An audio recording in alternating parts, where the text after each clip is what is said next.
Hello students. तो कैसे हैं आप सभी लोग।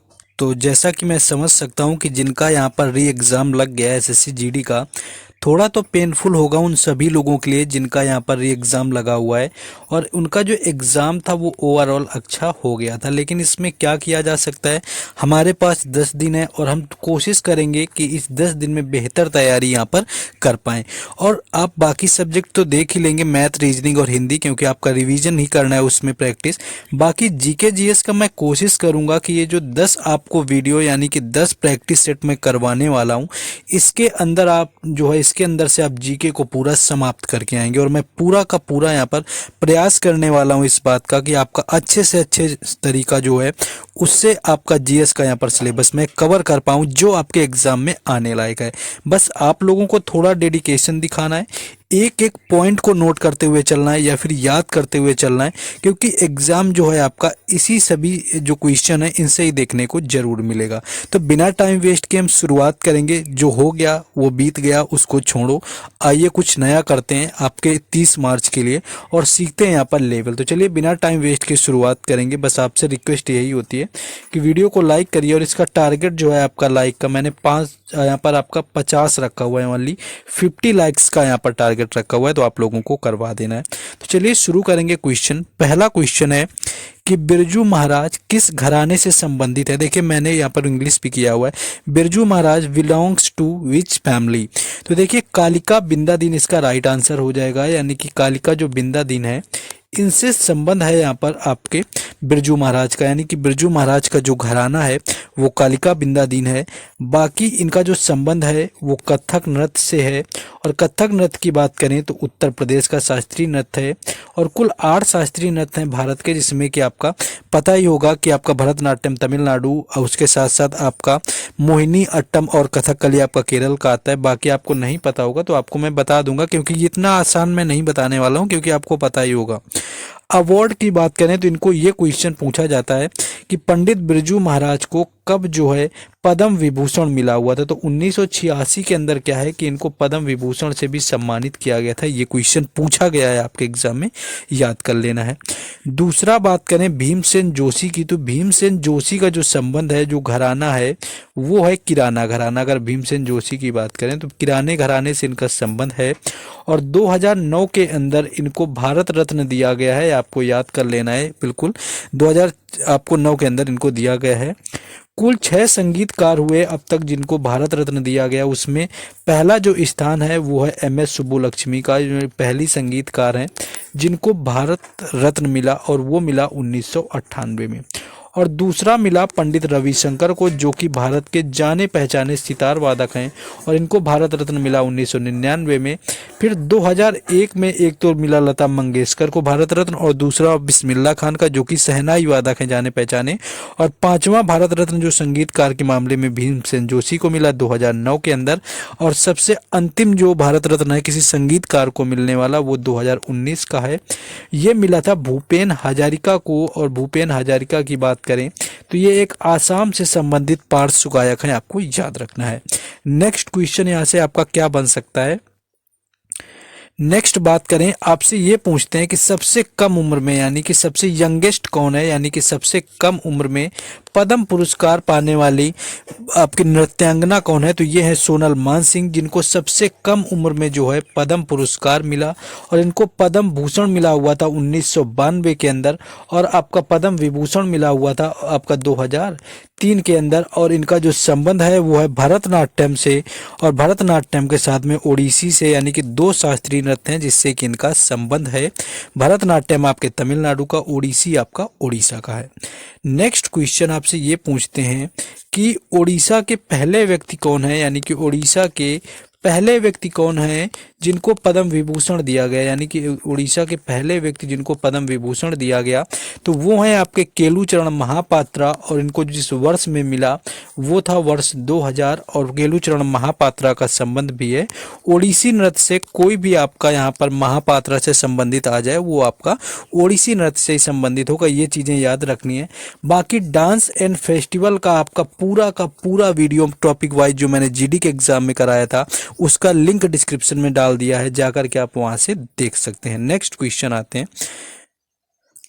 नेक्स्ट क्वेश्चन पूछा गया कि प्रधानमंत्री जन धन योजना कब शुरू हुई। देखिए जन धन योजना की अगर बात करें यहाँ पर प्रधानमंत्री, तो इसकी शुरुआत हुई थी जाकर के 2014 में। और आपसे ये पूछ सकते हैं कि कितने वर्ष पूरे हो गए आपके, तो 9 वर्ष पूरे हो गए हैं और अगस्त 2024 से पूरे 10 वर्ष हो जाएंगे जन धन योजना के। वर्ष भी कई बार इससे पूछ लेते हैं, तो ये आपको याद रखना है। जन धन योजना का जो वर्ष है 2014 में शुरू हुई, 9 साल आपके पूरे हो चुके हैं, 10वां साल आपका चल रहा है।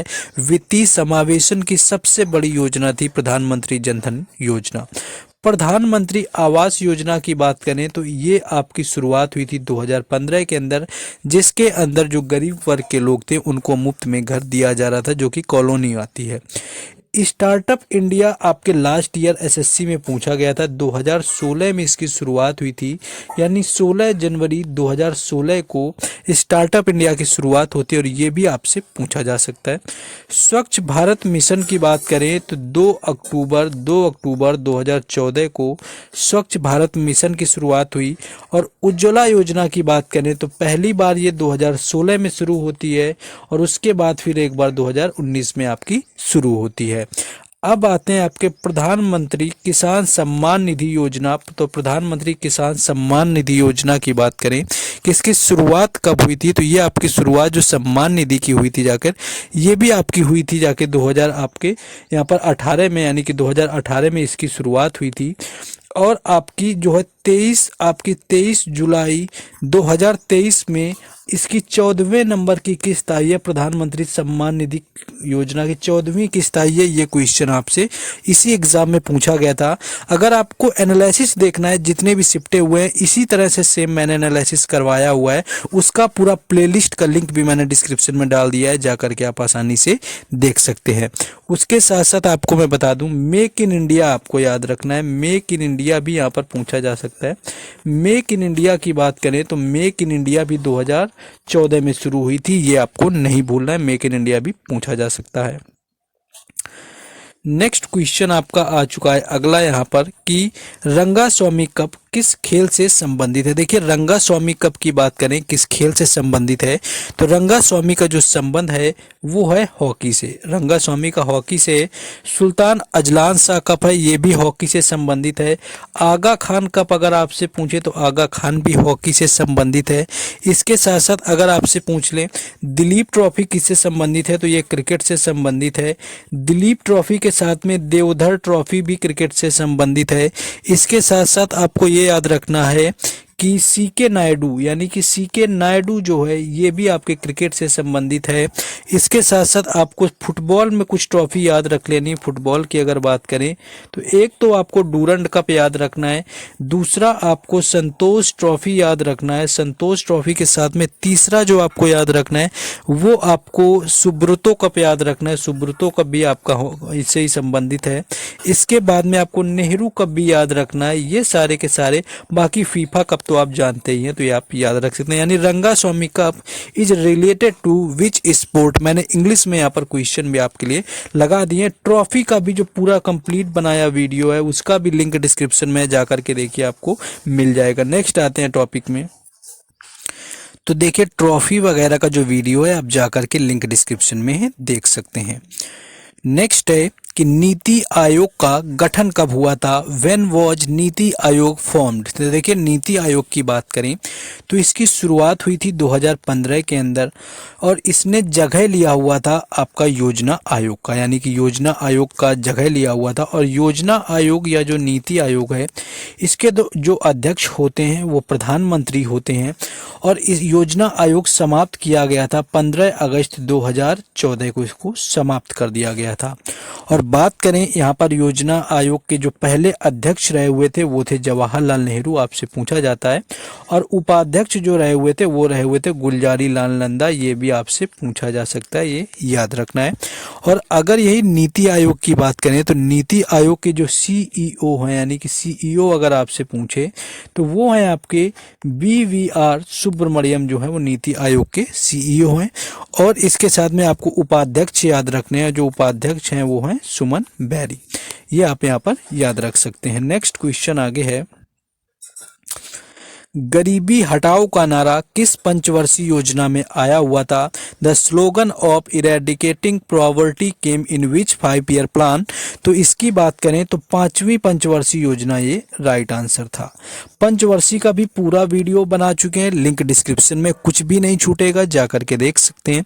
और उसके बाद अगर इसके बारे में बताएं तो पहली जो पंचवर्षीय योजना थी वो आधारित थी हैराल्ड डोमर मॉडल पर, ये याद रखना है। दूसरी जो थी वो महालनोबिस मॉडल पर आधारित थी। तीसरी पंचवर्षीय योजना सबसे असफल मानी गई, ये भी क्वेश्चन आया हुआ है।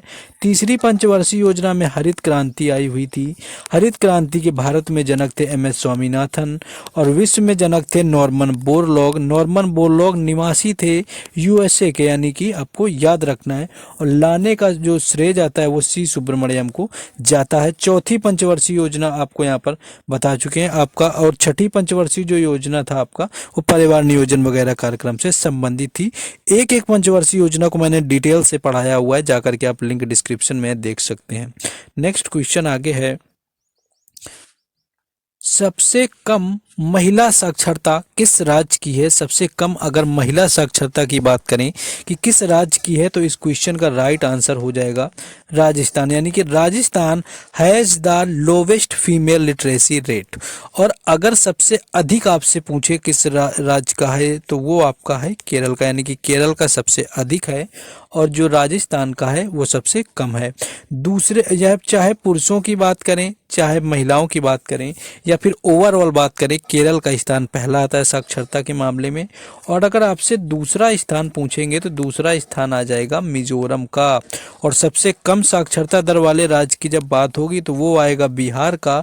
और बिहार का जनसंख्या जो घनत्व है वो सबसे ज़्यादा है, ये आपको याद रखना है। और दूसरा जो साक्षरता के मामले में सबसे कम है वो आ जाता है अरुणाचल प्रदेश। और अरुणाचल प्रदेश से ये याद रखना है कि सबसे जो यहाँ पर आपका कम जो जनसंख्या घनत्व है वो भी अरुणाचल प्रदेश का है, ये आपको याद रखना है।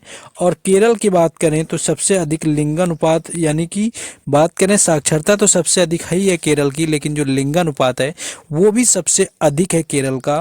और सबसे कम जो लिंगानुपात है वो है हरियाणा का। और इसके साथ साथ दूसरे नंबर पर लिंगानुपात सबसे ज़्यादा किस राज्य का है तो वो है तमिलनाडु का। और जनगणना की पूरी वीडियो जनगणना की भी बनी हुई है, जाकर के देख सकते हैं, लिंक आपको डिस्क्रिप्शन में दे दिया गया है। नेक्स्ट आ जाते हैं क्वेश्चन में। नेक्स्ट क्वेश्चन है आपका कि बस्तर दशहरा कहाँ पर मनाया जाता है? देखिए, अगर बस्तर दशहरे की बात करें तो इसका आयोजन होता है आपका छत्तीसगढ़ में। और छत्तीसगढ़ से एक और आपको याद रखना है, छत्तीसगढ़ से जो पूछते हैं आपका पंडवानी नृत्य जो होता है इसका भी संबंध है आपका छत्तीसगढ़ से। बस्तर दशहरा कई बार पूछा गया, छत्तीसगढ़ से इसका संबंध है। और उसके बाद जो आपको याद रखना है वो याद रखना है मैसूर दशहरा। अगर मैसूर दशहरा की बात करें तो मैसूर जो दशहरा है इसका संबंध है कर्नाटक राज्य से, क्योंकि कर्नाटक का जो पुराना नाम है वो मैसूर ही है। और मैसूर का शेर कहा जाता था टीपू सुल्तान को, ये भी आपको याद रखना है, यानी कि शेर मैसूर जो है वो टीपू सुल्तान था। और इसके बाद अगर आपकी बात करें तो और इसमें क्या याद रख सकते हैं हम लोग, हाँ आपको कर्नाटक से ही याद रख सकते हैं कि जो आपका विजयनगर साम्राज्य था जिसकी स्थापना 1336 के अंदर हरियर और बुक्का नाम के दो भाइयों ने करी, वो भी आपका कर्नाटक में आता है। और विजयनगर साम्राज्य की अगर आपसे राजधानी पूछे तो वो राजधानी आपकी हम्पी आती है, ये आपको याद रखना है। नेक्स्ट क्वेश्चन आगे आप हम लोग देखेंगे। नेक्स्ट बाकी अगर आप एनालिसिस पुराने वीडियोस का भी देख लेंगे, मैंने इसी तरह बिल्कुल करवाया हुआ है, आपका कोई भी क्वेश्चन बाहर नहीं जाएगा। आई होप कि आप 15+ क्वेश्चन जीके के अंदर ठोक के आएंगे अगर आप अच्छे से पढ़ लेते हैं। नेक्स्ट क्वेश्चन है कि बिंदा खान किस वाद्य यंत्र से संबंधित हैं? Binda Khan is related to which musical instrument? तो अगर बिंदा खान की बात करी जाए तो सारंगी इसका राइट आंसर हो जाएगा, यानी कि जो बिंदा खान है इनका जो संबंध है वो सारंगी से है। और बिंदा खान के साथ साथ आपको याद रखना है निखिल बनर्जी, आपको याद रखना है निखिल बनर्जी हो या फिर आपका विलायत खान हो, और इनका जो संबंध है आपका, या फिर पंडित रविशंकर हो और पंडित रविशंकर हो, इनका सभी का जो संबंध है वो सितार से है। यानी निखिल बनर्जी, विलायत खान और पंडित रविशंकर, इनका संबंध आपका सितार से है। बिंदा खान का संबंध सारंगी से है। हरि प्रसाद चौरसिया, इसको कैसे भूला जा सकता है। हरि प्रसाद चौरसिया और पन्ना लाल घोष जो है, इनका जो संबंध है दोनों का, इनका संबंध है बांसुरी से, ये भी याद रखना है आपको। और इसके साथ और आप क्या याद रख सकते हैं, किसको आप याद रख सकते हैं, किशन महाराज को। किशन महाराज को याद रख लेंगे। किशन महाराज के साथ साथ आप अल्लाह रखा खां को याद कर लेंगे, आप जाकिर हुसैन को याद कर लेंगे। और इनका जो संबंध है वो संबंध है इनका तबला से। अगर आपसे महाराज लगा मिल जाए और वाद्य यंत्र पूछे तो तबला हो जाएगा, और अगर नृत्य पूछे तो फिर कथक हो जाएगा, जैसे बिरजू महाराज, लच्छू महाराज। इस तरह से आपको याद रखना है। और इसमें किसको हम याद कर सकते हैं, जैसे आप याद कर सकते हैं कि अली अकबर खान और अली अमजद खान, यानी कि अली अकबर खान को याद रख सकते हैं, और अली अकबर खान के साथ में अली अमजद अली खान जो है, इनको भी याद रख सकते हैं। इनका दोनों का संबंध जो है वो है सरोद से, अगर इनका म्यूजिकल इंस्ट्रूमेंट आपसे पूछ लिया जाता है। और आप याद रखेंगे भजन सोपारी, यानी कि भजन सोपारी आप याद रख सकते हैं। और पंडित शिव कुमार शर्मा याद रख सकते हैं, भजन सोपारी शिव कुमार शर्मा, इनका जो संबंध है वो है संतूर से, आप इनको भी याद रख सकते हैं। और ये म्यूजिकल इंस्ट्रूमेंट वाद्य यंत्र का भी मैंने पूरा वीडियो आपको करवाया था, और वहाँ से क्वेश्चन लगातार देखने को मिले थे, सबका लिंक डिस्क्रिप्शन में, उसका भी आप जा करके देख सकते हैं। नेक्स्ट क्वेश्चन है आपका कि राई नृत्य किस राज्य से संबंधित है। देखिए, अगर राई नृत्य की बात करें तो इसका संबंध आपका हो जाएगा मध्य प्रदेश, यानी कि राई नृत्य का जो संबंध है वो है मध्य प्रदेश से। और इसके साथ साथ आपका मटकी जो नृत्य है वो भी मध्य प्रदेश से संबंधित है, ये आपको याद रखना है। और इसके साथ साथ आपको मुंडारी नृत्य याद रखना है, आपके एग्जाम में पूछा गया है अभी। मुंडारी नृत्य जो है वो झारखंड का है, ये आपका पूछा गया था। और इसके साथ आपको क्या याद रखना है, मुंडारी के साथ साथ आप याद रख सकते हैं, मान लीजिए ये आपका मध्य प्रदेश हो गया। राई नृत्य से आप ये याद रखिए कि इसको बेदिया जनजाति के द्वारा किया जाता है, यानी कि जो बेदिया जनजाति है इसके द्वारा करते हैं। और जब वैश्य समुदाय में किसी बच्चे का जन्म होता है, यानी कि वैश्य समुदाय में बच्चे का जन्म होता है, तब ये आपका राई नृत्य किया जाता है। इसके साथ साथ कुछ और त्यौहार आप याद कर लेंगे जो कि पूछे गए हैं। मोपिन आपको याद रखना है, अरुणाचल प्रदेश से। मोपिन के साथ साथ आपको बरस महोत्सव याद रखना है, बरस महोत्सव नया देखने को मिला था जो कि आपका पूछा गया था। तो बरस महोत्सव की बात करें तो ये आपका दादर नगर हवेली में होता है। इसके साथ साथ आपको बोनालू और बथुकम्मा तो पता ही होगा, यानी कि जो बोनालू हो गया और आपका हो गया बथुकम्मा, इनका जो संबंध है बोनालू बथुकम्मा का ये है तेलंगाना से, ये आप याद रख लेंगे। नेक्स्ट आप आगे चलते हैं। देखिए, आपको जैसे ही आपका डांस भी मैंने करवा रखा है पार्टिकुलर वीडियो में, सबके लिंक डिस्क्रिप्शन में है, वहां से जाके जुड़िए। और सारे जो अपडेट वगैरह हैं टेलीग्राम चैनल और व्हाट्सएप ग्रुप पर मिलते हैं, उनके भी लिंक आपको डिस्क्रिप्शन में दिए गए हैं, तो वहां से भी जाकर के आप जुड़ सकते हैं। नेक्स्ट क्वेश्चन है, ISSF वर्ल्ड शूटिंग चैंपियनशिप कहाँ पर हुई थी। देखिए, जो ISSF जो वर्ल्ड शूटिंग चैंपियनशिप थी आपकी 2023 वाली, ये अगर इसका नंबर पूछे कि कौन से नंबर की थी, तो इसका जो नंबर था ये 53वां, यानी कि 53 नंबर की थी। और ये आयोजित हुई थी जाके बाकू अजरबैजान में। अगर बाकू अजरबैजान में इसका आयोजन किया गया, ये आपको याद रखना है। अब याद रख लेना है कि जो मेंस हॉकी विश्व कप हुआ था, यानी कि मेंस जो हॉकी विश्व कप था वो कहाँ पर हुआ 2023 वाला, तो उसका भी आयोजन जो है उसका आयोजन भारत में हुआ था। और इसमें विजेता रहा हुआ था जर्मनी, आपको याद रखना है। और जर्मनी के साथ में हार गया था जो, यानी कि उप विजेता रहा हुआ था, वो था आपका बेल्जियम। और इसके साथ आपको 2022 का जो है आपका याद रखना है फीफा, यानी कि फीफा विश्व कप की बात करें तो इसका आयोजन कतर में हुआ था 2022 में।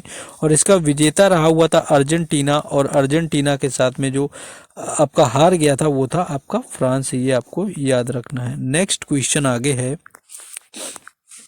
नेक्स्ट क्वेश्चन है सरोजनी नायडू किस अधिवेशन की कांग्रेस की अध्यक्ष बनी हुई थी। देखिए, सरोजनी नायडू की बात करें तो 1925 के अंदर कांग्रेस का अधिवेशन होता है, और ये होता है कानपुर के अंदर। और जब जो है सरोजनी नायडू को कांग्रेस का अध्यक्ष बनाया गया, और इन्हें ही उत्तर प्रदेश का प्रथम राज्यपाल भी बनाया गया है। और 1924 का जो बेलगाम अधिवेशन था, इस बेलगाम जो अधिवेशन में है महात्मा गांधी ने इसको, यानी कि महात्मा गांधी इसके अध्यक्ष बने हुए थे। और पहली भारतीय महिला कौन थी कांग्रेस के अध्यक्ष, तो वो सरोजनी नायडू ही थी। और केवल पहली महिला पूछा जाए तो वो हो जाएंगी एनी बेसेंट, आपको याद रखना है। और इससे याद रखना है आपका कि आपका जो पहला अधिवेशन हुआ था 1985 के अंदर, उसकी अध्यक्षता की हुई थी व्योमेश चंद्र बैनर्जी ने। और सूरत अधिवेशन आपको याद रखना है 1907 का। 1907 में सूरत अधिवेशन होता है जिसकी अध्यक्षता की हुई थी रास बिहारी बोस ने। और इसमें क्या हुआ कि गरम और नरम दल दो भागों में बट गए। और उसके बाद जब 1916 आया और ये हुआ लखनऊ अधिवेशन, तो लखनऊ अधिवेशन में क्या हुआ कि इसमें नरम दल और गरम दल आपके एक साथ मिल गए। और इसके जो अध्यक्ष थे करने वाले वो थे अंबिका चरण मजूमदार, यानी कि अंबिका चरण जो मजूमदार थे वो इसमें हो गए थे, मिल गए थे। यानी कि इसके 1916 का जो लखनऊ अधिवेशन था, अंबिका चरण मजूमदार इसके अध्यक्ष बने हुए थे। और गरम और नरम दल जो है एक में मिल गए थे। और 1907 में दोनों अलग हुए थे, तब रास बिहारी बोस इसके अध्यक्ष रहे हुए थे। नेक्स्ट क्वेश्चन आगे देखते हैं।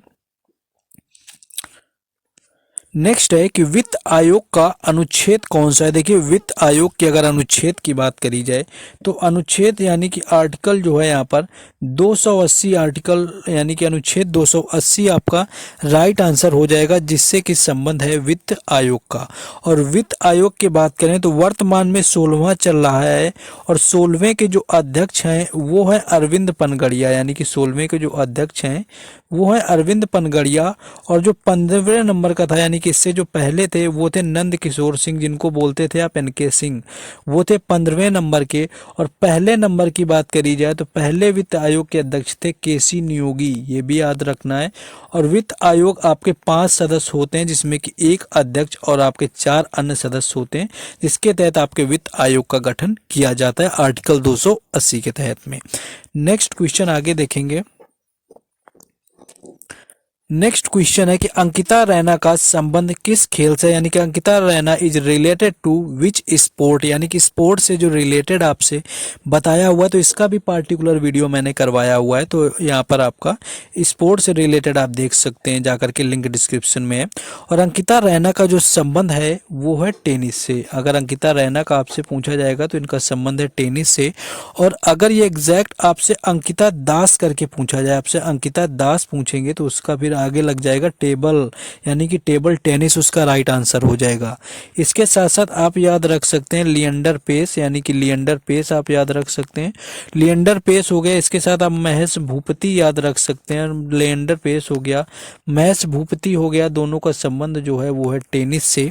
और इसके साथ साथ आप पी.आर. श्रीजेश याद रख लेंगे, पी.आर. श्रीजेश हो गया, पी.आर. श्रीजेश के साथ में आप मनप्रीत सिंह याद रख सकते हैं। और इन दोनों का संबंध है हॉकी से। स्पोर्ट रिलेटेड मैंने ऑलमोस्ट सारे लोग करवाए हुए हैं। अंजुम चोपड़ा आपको याद रखना है, अंजुम चोपड़ा क्रिकेट से संबंधित हैं। मिताली राज आपकी क्रिकेट से संबंधित हैं। इसके साथ में आपकी स्मृति मंधाना क्रिकेट से संबंधित हैं, जिन्होंने अभी WPL का जो खिताब जीता RCB ने, रॉयल चैलेंजर्स बेंगलुरु ने, उसकी कप्तान रही हुई थी स्मृति मंधाना। नेक्स्ट आगे आ जाएंगे। नेक्स्ट क्वेश्चन है कि आपातकाल में कौन से अनुच्छेद समाप्त नहीं होते हैं। देखिए, आपातकाल यानी कि which articles don't expire during emergency. तो आपातकाल जो आपका होता है वो लगता है अनुच्छेद 352 के तहत। अगर कोई आपका संकट आता है देश पर तो आपातकाल अनुच्छेद 352 के तहत लगता है। 356 के तहत आपका राष्ट्रपति शासन लगता है।